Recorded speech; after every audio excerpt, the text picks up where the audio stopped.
Student, in last class we have discussed about oogenesis process. Uh, I am discussing about oogenesis here because oogenesis is much more related with, or you can say that the next process is menstrual cycle. So our topic is related with the oogenesis. So in the last class we have discussed about oogenesis. What we have discussed in oogenesis?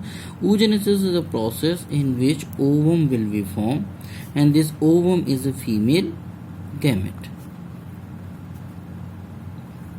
Now, if this ovum fuses with sperm, it will form a zygote. And now, after that, further the development of child or embryo will take place, which will study after this also. But suppose if this ovum release, or you can say that actually secondary oocyte, not ovum exactly, secondary oocyte which form during the process of oogenesis, if this secondary oocyte wait for their appropriate time in the ampullar region but is still unable to receive any sperm from outside, what will take place? Actually, this secondary oocyte with uterine wall, they shed off from the body. They shed off from the body of the female. Actually, this process is known as menstrual cycle. This process is known as menstrual cycle. So एक basic है कि oogenesis में जो secondary oocyte release होते हैं, ampulla में wait करते हैं, उनका एक टाइम ऑफ पीरियड है. कैसे होता है मेंस्ट्रुअल साइकिल अभी हम देखने वाले हैं. सपोज करो यदि ये सेकेंडरी oocyte में स्पर्म आके इंटरेक्ट किया तो ओवम का फॉर्मेशन होगा, जाइगोट बनेगा, चाइल्ड बर्थ होगा, तो फिर तो वो 9 मंथ गेस्टेशन पीरियड और ये सब चलते रहेगा. तब तो यहाँ कोई बात ही नहीं आती है, क्योंकि जब 9 मंथ का गेस्टेशन पीरियड होता है या प्रेगनेंसी पीरियड होता है तब कोई मेंस्ट्रुअल साइकिल नहीं चलती. बट नॉर्मल कंडीशन में फीमेल्स में पर मंथ एक साइकिल चलती है जिसे हम मेंस्ट्रुअल साइकिल कहते हैं. क्यों? क्योंकि 90% प्यूबर्टी के तुरंत बाद से लेके जब तक कि फीमेल की मैरिज नहीं होती है या उसे स्पर्म हर मंथ जो oogenesis की प्रोसेस होती है या जो ओवम सेकेंडरी oocyte का डेवलपमेंट होता है, जो एम्पुलर रीजन में वेट कर रहा होता है, उसे स्पर्म रिसीव नहीं होता. ऐसी कंडीशन में सेड ऑफ की प्रोसेस होती है, रिलीज की प्रोसेस होती है, उन सब चीज़ों की जो अनयूज्ड हो गए हैं, उस प्रोसेस को हम कहते हैं मेंस्ट्रुअल साइकिल. अब बात करते हैं ये कैसे होती है. Before moving to the menstrual cycle, you have to recall about menstrual cycle as well as ostrus cycle. In menstrual cycle, it take place in primates, and ostrus cycle take place in non-primate. Non-primate में कौन आते हैं? काऊ है, sheep है, dog है, ये सब आते हैं. जबकि प्राइमेट्स में कौन है? मंकी, एप्स, ह्यूमन, ये सभी जो होते हैं किसमें आते हैं? ये प्राइमेट्स में आते हैं. मेंस्ट्रुअल साइकिल का मतलब है हर मंथ जो है तो क्या नाम से ओवम सिक्रीश होना. जबकि ऑस्ट्रस साइकिल में क्या होता है कि एक सीजन होता है, जिस सीजन में जो है तो क्या नाम से ओवम का प्रोडक्शन होता है या फीमेल गैमेट का प्रोडक्शन होता है, और उसी सीजन में वो क्या कर सकते हैं? वो रिप्रोडक्शन कर सकते हैं. आप देखिए डॉग के साथ खासकर आप डॉग यदि ऑब्जर्व करेंगे तो आप पाएंगे कि एक सीज़न होता है जिसमें ढेर सारे उनके छोटे छोटे बच्चे दिखाई देते हैं. बट आप मेंस्ट्रुअल साइकिल जिनमें भी चलेगी उनमें ऐसा नहीं होता कि एक सीजन होता है, एक कंटिन्यूएशन की प्रोसेस है जो चलती रहती है. तो यहाँ पर मेंस्ट्रुअल और ऑस्ट्रस साइकिल भी दिमाग में रखने की ज़रूरत है. जहाँ तक मेंस्ट्रुअल साइकिल से लेकर का कॉन्सेप्ट है, तो मेंस्ट्रुअल साइकिल की जो इनिशियल होता है, जो हमने प्रीवियस नॉलेज है हमें, मेनार्च और मेनोपॉज 2 वर्ड हैं, उनको भी जाने रखना चाहिए. ये 10 से 12 as per condition menarche condition होती है. इस एज में जो है तो क्या नाम से जो फर्स्ट मेंस्ट्रुअल पीरियड होता है, जो साइकिल होता है, उसको हम कहते हैं. और मेनोपॉज 45 to 50, मैं इसलिए रेंज लिख रहा हूँ क्योंकि कुछ में 45 में, कुछ में 50 की एज में आके लास्ट मेंस्ट्रुअल साइकिल होता है, और उसके बाद जो है तो फिर कभी मेंस्ट्रुअल साइकिल नहीं होता. ये वो फेस होता है जिसके बाद फिर कोई माँ जो है, कोई फीमेल जो है वो जो है तो क्या नाम से प्रेग्नेंट नहीं हो सकती, क्योंकि मेंस्ट्रुअल साइकिल ही नहीं होगा. 45 से 40 के बाद मेंस्ट्रुअल साइकिल नहीं होने का मतलब ये है कि ओवम का सिक्रीशन नहीं होगा, कोई ओवरी जो है तो ओवम रिलीज नहीं करेगी. जहाँ तक मेंस्ट्रुअल साइकिल की बात है, पीरियड की बात है, ये नॉर्मली 28 से 29 डेज के बीच में फ्लक्चुएट होता है. टाइम पीरियड यही है। कुछ लोगों में ये घट बढ़ सकता है, हाँ ज़्यादा फ्लक्चुएशन यदि दिखे देन डॉक्टर को दिखाने की ज़रूरत है। 1-2 दिन के फ्लक्चुएशन या 2-3-4 दिन के फ्लक्चुएशन से बहुत ज़्यादा इफेक्ट नहीं होता, क्योंकि ये मेंस्ट्रुअल साइकिल कई बार स्ट्रेस कंडीशन में आने पे कुछ और चीज़ों के कारण भी आगे पीछे होता रहता है। नॉर्मली किसी भी मेंस्ट्रुअल साइकिल में आप 4 फेस विजुलाइज कर सकते हैं: menstrual face, follicular face, ovulatory face और ल्यूटियल फेस। ये 4 फेसेस होते हैं। अब ये 4 फेसेस किस तरीके से काम करते हैं, किस तरीके से इनकी एक्टिविटी होती है, ये समझना बहुत ज़रूरी है। सबसे पहले बात करते हैं मेंस्ट्रुअल फेस की। हम एक एक करके एक एक फेस को लेंगे। हो सकता है कुछ चीज़ें छूटें, जब हम बाद में इनको कंक्लूड करेंगे तो उस सब चीज़ों को एक साथ रख लेंगे, क्योंकि कई बार 3-4 स्टेप्स एक साथ चलेंगे। फिर बाद में लास्ट में हम डायग्राम में डिस्कस करेंगे, जिसमें हम देखेंगे कि यूटेरस में क्या चेंजेस आएंगे उस टाइम पे, और हर चीज़ में क्या क्या चेंज आएंगे। सबसे पहले यदि मेंस्ट्रुअल फेस की मैं बात करूँ तो ये वो फेस है जिसमें जो सेकेंडरी oocyte रिलीज हुआ था, secondary oocyte, it doesn't find any sperm to fertilise. और जब उसको ये नहीं मिला तो ऐसी कंडीशन में वो क्या हुआ, वो सेकेंडरी साइड को जब स्पर्म नहीं मिला, प्रोसेस ऑफ फर्टिलाइजेशन नहीं हुई, तो ऑटोमेटिकली एक टाइम ऑफ ड्यूरेशन के बाद ये क्या हो जाएगा, डिसइंटीग्रेट हो जाएगा या डिजनरेट होने लगेगा। ये जो सेकेंडरी oocyte वहां पर डिजनरेट हुआ, प्लस आपको ये भी पता है कि यदि ये सेकेंडरी oocyte किसी स्पर्म से इंटरेक्ट कर जाता, जायगोट का फॉर्मेशन होता, तो यूटेरस को क्या करना होता है, यूटेरस को रेडी रहना होता है, ताकि वो क्या कर सके, जो भी ओवम, जो भी जायगोट का फॉर्मेशन करे, उस जायगोट को यहाँ पर लेके वो क्या करे, इम्प्लांट करे, तभी तो एम्ब्रो का डेवलपमेंट होगा, प्रोसेस ऑफ डेवलपमेंट या इम्प्लांटेशन की प्रोसेस होगी। तो चूंकि अब सेकेंडरी oocyte को कोई स्पर्म नहीं मिला और अब इस कंडीशन में ये डिजनरेट हो रहा है, और ये जो इंडोमेट्रियम की जो वॉल है, क्योंकि हमने आपको बताया था बाहर मीडोमेट्रियम और बाहर की तरफ जो है तो क्या नाम से हमने आपको लेयर बताई थी, पेरीमेट्रियम, मायोमेट्रियम और इंडोमेट्रियम। तो इंडोमेट्रियम की जो पूरी लेयर है, ये मस्कुलर लेयर बनती है, डेवलप होती है उस टाइम ऑफ पीरियड में, ये जो स्टेजेस आएंगे उस टाइम ऑफ पीरियड में। चूंकि सेकेंडरी oocyte को कोई स्पर्म रिसीव नहीं हुआ, ऑन सच अ कंडीशन ये सेकेंडरी oocyte नीचे की तरफ आता है, और इसके साथ साथ ये जो इंडोमेट्रियम वॉल है, ये जो डेवलप हुई है, ये सब सेट ऑफ होके ये रिलीज होती है थ्रू वेजाइना, और इसी को हम कहते हैं मेंस्ट्रुअल फ्लो। यहाँ पर 3 चीजें होंगी: break down of endometrium wall of uterus, जो ब्लड वेसल्स उनको ब्लड सप्लाई कर रही होंगी वो सेकेंडरी oocyte जो कि डेवलप हुआ था, जो फर्टिलाइज नहीं हो पाया, और ये पूरी की पूरी प्रोसेस आपकी मेंस्ट्रुअल साइकिल जो है वो 3 to 5 डेज के आसपास चलती है। तो ये मेंस्ट्रुअल साइकिल चलती है। ये एक जैसे मैंने पहले भी कहा था आपको कि किसी एक ओवरी से एक टाइम पे एक ही ओवा रिलीज होता है। तो सपोज कीजिए ये एम्पुलर रीजन में ये एक ओवा था या सेकेंडरी oocyte था जो फर्टिलाइज नहीं हुआ, और इस बीच जो है तो ये प्रोसेस हो गई। इसके बाद जो दूसरी प्रोसेस होती है वो कहलाती है फॉलिकुलर फेस। अब जहां तक इस फॉलिकुलर फेस की बात है, तो क्वेश्चन आता है कि सर ये कहाँ चलेगी।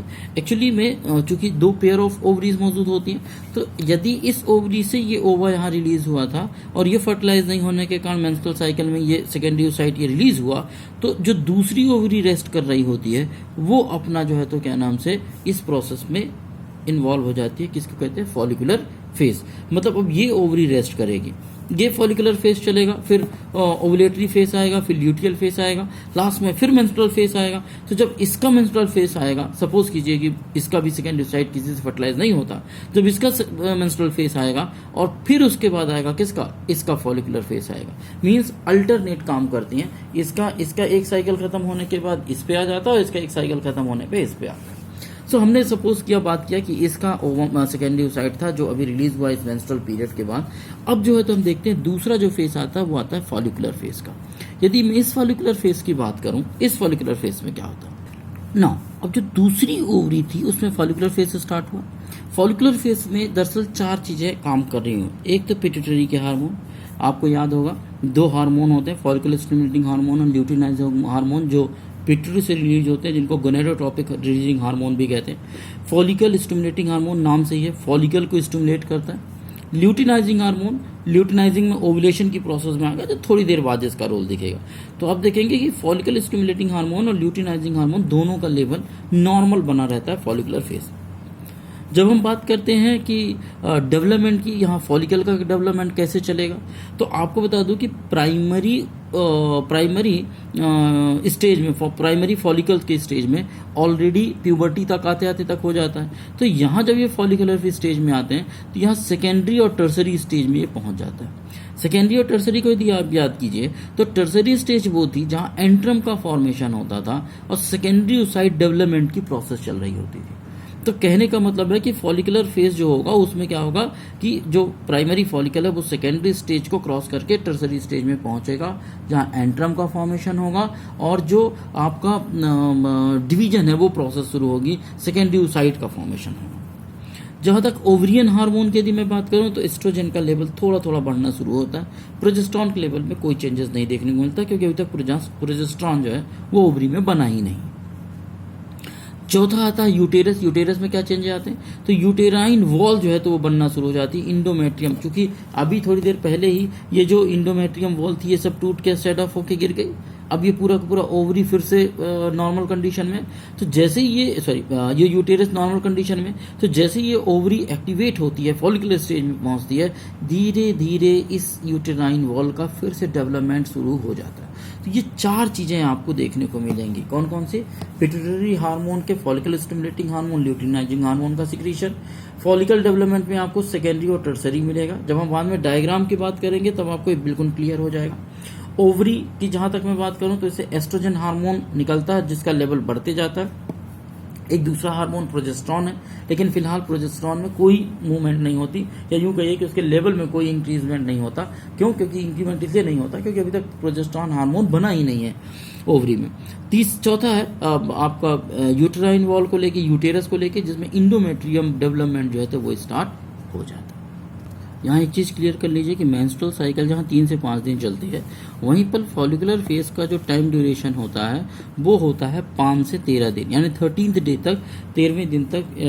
अब आप 13वां ऐसा भी कह सकते हैं कि जब मेंस्ट्रुअल स्टार्ट होता है तब से लेके 13 दिन, और ये भी मान सकते हैं कि मेंस्ट्रुअल स्टार्ट के 1-2 दिन बाद से लेके 13 दिन तक ये फॉलिकुलर फेज होता है जिसमें ये डेवलपमेंट हो रहा है। उसके बाद जो तीसरा बड़ा इंपॉर्टेंट और छोटा सा फेज आता है, ओवुलेटरी फेज।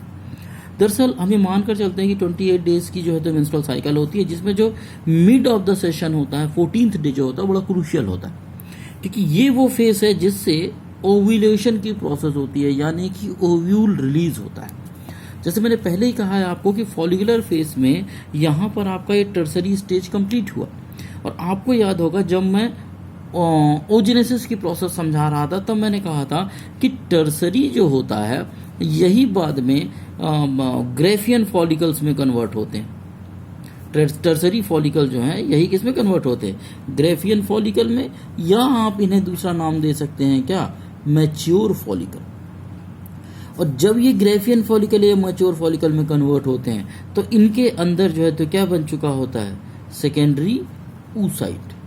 और ये सेकेंडरी oocyte बनने के साथ साथ ये वो टाइम ऑफ ड्यूरेशन होता है जिसमें ये ग्रेफियन फॉलिकल रैप्चर होते हैं, फटते हैं, टूटते हैं, और जैसे ही ये फटेगा तो ये सेकेंडरी oocyte रिलीज होगा। वो कौन से डेट, कौन सा टाइम, कौन सा फेस होता है, ओवुलेटरी फेस होता है, and it is the 14th day.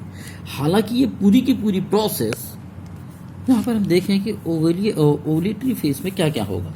Pituitary में के जो हार्मोन है, फॉलिकुलर स्टिमुलेटिंग ल्यूटिनाइजिंग हार्मोन, ये पीक पे होंगे, क्योंकि ल्यूटिनाइजिंग हार्मोन ही है जो ओव्यूलेशन को क्या करता है, एक्टिवेट करता है। तो जब तक ये पीक पे नहीं पहुंचेगा तब तक जो है तो ग्रेफियन फॉलिकल रैप्चर नहीं होंगे। तो पिट्यूटरी में से क्या होगा, follicular stimulating luteinizing hormone peak पे पहुंचेंगे।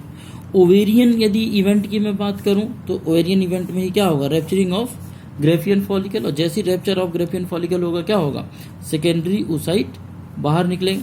तीसरा, ओवेरियन हार्मोन में अगेन एस्ट्रोजन भी किस में पहुंच जाएगा, अपने पीक पे पहुंच जाएगा, क्योंकि धीरे धीरे उसका भी लेवल बढ़ रहा था। यूटेरस में as usual endometrium follicular stage में ही बन रही थी, यहाँ पे बनती रहेगी, क्योंकि ये 1 डे इवेंट है। चूंकि यहाँ पर ल्यूटिनाइजिंग हार्मोन का बड़ा इंपॉर्टेंट रोल है, एलएच सर्ज एक वर्ड यूज किया जाता है। एलएच सर्ज का मतलब होता है ल्यूटिनाइजिंग हार्मोन का पीक पर पहुंचना। ये एलएच सर्ज जो कहलाता है वो कहलाता है induce rapture of Graafian follicle. Actually में ल्यूटिनाइजिंग हार्मोन का हाईएस्ट लेवल में पहुंचना ही यही इंड्यूस करता है rapturing of the Graafian follicle. और जस्ट 1 डे प्रोसेस है ये, और ओव्यूलेटरी फेज, और इसके तुरंत बाद शुरू हो जाता है कौन सा, ल्यूटियल फेज। इसको वैसा समझिए ल्यूटियल फेज को कि पिट्यूटरी में क्या होगा, चूंकि follicle stimulating hormone luteinizing hormone ovulatory phase में सबसे हाईएस्ट था, तो यहाँ भी धीरे धीरे डिक्रीज होने लगेगा। ओवेरियन इवेंट में क्या होगा कि चूंकि रेप्चर्ड फॉलिकल है, जो फटा हुआ फॉलिकल है ग्रेफियन फॉलिकल, वो फट गया, ये रेप्चर्ड फॉलिकल कन्वर्ट होगा किसमें, कार्पस ल्यूटियम, जो एक ग्लैंड की तरह बिहेव करने लगेगा, इंडोक्राइन ग्लैंड। और इस इंडोक्राइन ग्लैंड से एक हार्मोन रिलीज होगा जिसका नाम क्या है, प्रोजेस्टेरॉन। थर्ड ओवेरियन यदि हार्मोन की मैं बात करूं तो एस्ट्रोजन का जो लेवल था ओव्यूलेटरी फेज में सबसे हाईएस्ट था। धीरे धीरे एस्ट्रोजन का लेवल गिरने लगेगा, और जैसे जैसे कार्पस ल्यूटियम डेवलप होता जाएगा प्रोजेस्टेरॉन का लेवल जो है तो बढ़ता जाएगा। आप दूसरे शब्दों में कह सकते हैं कि प्रोजेस्टेरॉन एक तरीके से प्रेगनेंसी हार्मोन की तरह काम करता है, जो कंटिन्यू रहेगा यदि इस सेकेंडरी साइड जो रिलीज हुआ उससे कोई यदि स्पर्म इंटरेक्ट कर जाता है। यूटेरस की यदि मैं बात करूं तो इंडोमेट्रियम हाईएस्ट लेवल पे होता है। ये पूरी की पूरी प्रोसेस जो ल्यूटियल फेज की है ये 10 से 12 दिन की होती है। हाँ, अब यदि इस दौरान इस पूरी की पूरी प्रोसेस के दौरान कोई भी स्पर्म इंटरेक्ट नहीं करता है सेकेंडरी साइड से, सो अगेन 28, 29, 30 दिनों में फिर से जो है तो क्या नाम से मेंस्ट्रुअल साइकिल स्टार्ट हो जाएगी, दूसरा पीरियड स्टार्ट हो जाएगा, दूसरा मेंस्ट्रुअल साइकिल स्टार्ट हो जाएगा, और जो आपका कार्पस ल्यूटियम जो बना था वो धीरे धीरे डिजनरेट होना शुरू हो जाएगा। तो this is menstrual cycle which is included in 4 phases. Now, if you understood all the 4 phases of the menstrual cycle, you can easily understand this diagram. And if you understand this diagram, you can write also. You can see that here pituitary hormone level, ovarian event, overall hormone level, and uterine event. These are the 4 area where the different changes will take place. And here the phases menstrual, follicular, luteal, and next cycle begin. Here ovulatory phase are not given at actually 14th day.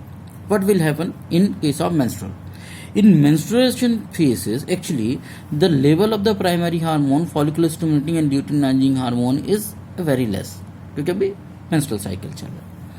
Ovarian event में क्या होता है, follicle develop होना शुरू होते हैं। जैसे हमने पहले भी कहा कि प्राइमरी फॉलिकल बने हुए होते हैं, सेकेंडरी, टर्सरी और मैच्योर फॉलिकल में कन्वर्ट होना। तो यहाँ तो डेवलपिंग फॉलिकल डेवलप हो रहे हैं, क्योंकि बहुत सारे फॉलिकल जो 60-80 जा रहे हैं उनमें से कोई एक या दो डिसाइड करेगा किसको आगे प्रोसेस करना। ओवेरियन हार्मोन की बात करूं तो यहाँ पर एस्ट्रोजन का लेवल बहुत ज़्यादा नहीं होता, लेकिन फिर भी एस्ट्रोजन का एक अपना लेवल होता है जो ओवरी के अंदर मेंटेन रहता है। और यूटेराइन वॉल में ये जो यूटेराइन इंडोमेट्रियम की वॉल है ये शेड ऑफ हो रही होती है, साथ में ब्लड भी, इसी को मेंसेस कहते हैं, मेंस्ट्रुअल साइकिल कहते हैं। ये 1 से 3 से 5 दिन की ये प्रोसेस होती है जो चलती है। उसके बाद आता है फॉलिकुलर फेज या प्रोलिफरेटिव फेज। जहाँ तक ये फॉलिकुलर फेज की बात करूँ, यदि मैं फॉलिकुलर फेज में क्या होगा कि यहाँ पर भी देखिए आप ल्यूटिनाइजिंग हार्मोन थोड़ा सा बढ़ना शुरू हुआ, फॉलिकल स्टिमुलेंट, क्योंकि फॉलिकल बन चुके हैं ऑलरेडी, तो अब फॉलिकल की जरूरत नहीं, तो फॉलिकल थोड़ा सा कम हुआ, ल्यूटिनाइजिंग थोड़ा सा ज़्यादा होता।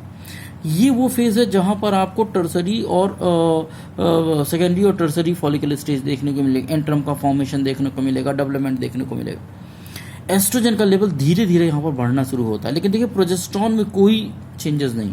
प्रोजेस्टेरॉन जब तक कि ओव्यूलेशन की प्रोसेस नहीं हो जाएगी, ओवम नहीं रिलीज होगा, रेप्चर्ड ग्रेफियन फॉलिकल नहीं, क्योंकि प्रोजेस्टेरॉन कहाँ से बनने वाला, रेप्चर्ड ग्रेफियन फॉलिकल से। तो जब तक रेप्चर्ड ग्रेफियन फॉलिकल नहीं तो प्रोजेस्टेरॉन नहीं, इसलिए प्रोजेस्टेरॉन की एक सीधी लाइन दिखेगी आपको। ये जब ग्रेफियन फॉलिकल बनेगा तब इसका लेवल बढ़ेगा। और इस बीच जो है तो आप देखिए, चूंकि ये पहली ओवरी में भी मेंसेस चल रहा है, दूसरी ओवरी में धीरे धीरे इंडोमेट्रियम, दूसरी ओवरी के कारण धीरे धीरे यूटेरस का इंडोमेट्रियम बनना शुरू हो।